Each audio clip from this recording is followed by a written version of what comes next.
कहते हैं कि वो तो वन में भेज दी थी, वो कैसे प्रेम करती हैं, तो वही सबसे ज्यादा प्रेम करती है। वो वन में भेजी थी तो भगवान राम को दिए हुए वचन को पूरा करने के लिए वो वन में भेजी थी, वही सबसे ज्यादा प्रेम करने वाली। सभी लोग, सभी माताएं अपने बच्चे को दूध भात खिलाती हैं बड़े प्रेम से।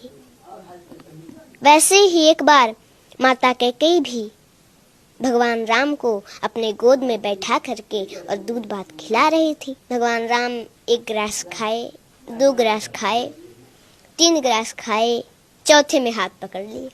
बोले, माँ, आपने कभी हमसे ये नहीं पूछा कि राम तुमको कुछ चाहिए?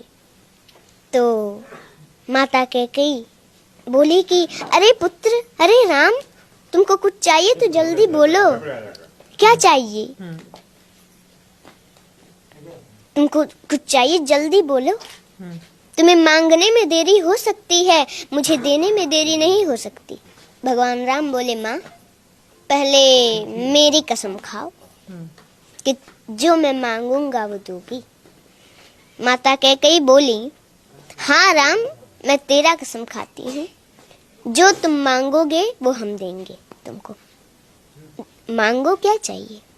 भगवान राम बोले, माँ, लेकिन जो मैं मांगने जा रहा हूँ अगर वो आप दे दोगी तो संसार में कोई भी आपका नाम, अपने बच्ची का नाम नहीं रखेगा।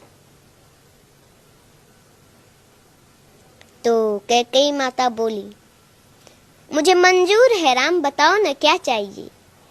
मेरा नाम, अपनी बेटी का नाम कोई न रखे, ये मुझे मंजूर है। मेरा राम प्रसन्न रहे, इससे बढ़कर मेरे लिए और क्या हो सकता है।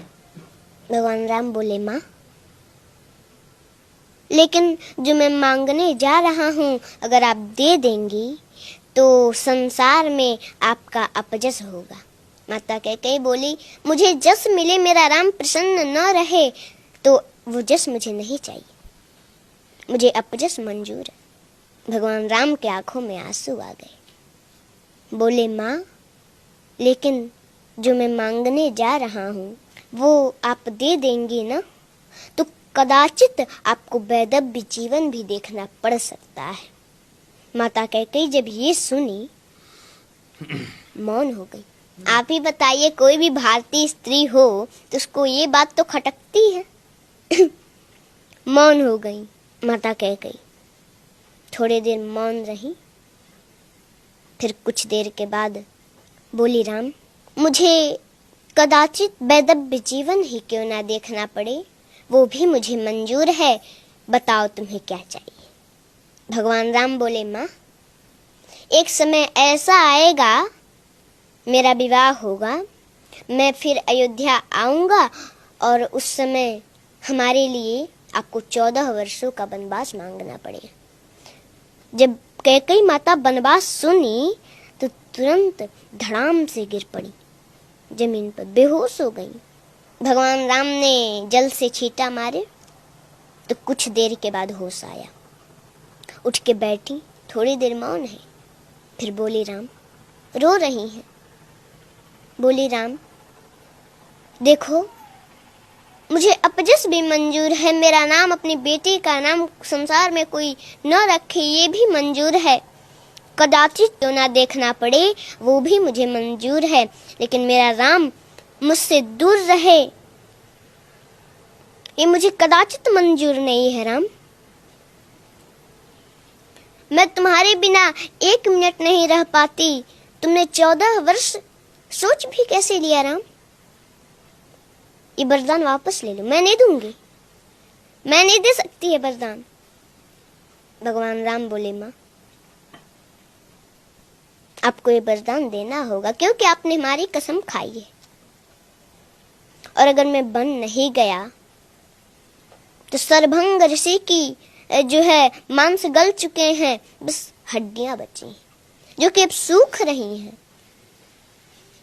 माता सेवरी, उनको हमारा दर्शन कैसे होगा? माँ, उनको बन जाना पड़ेगा।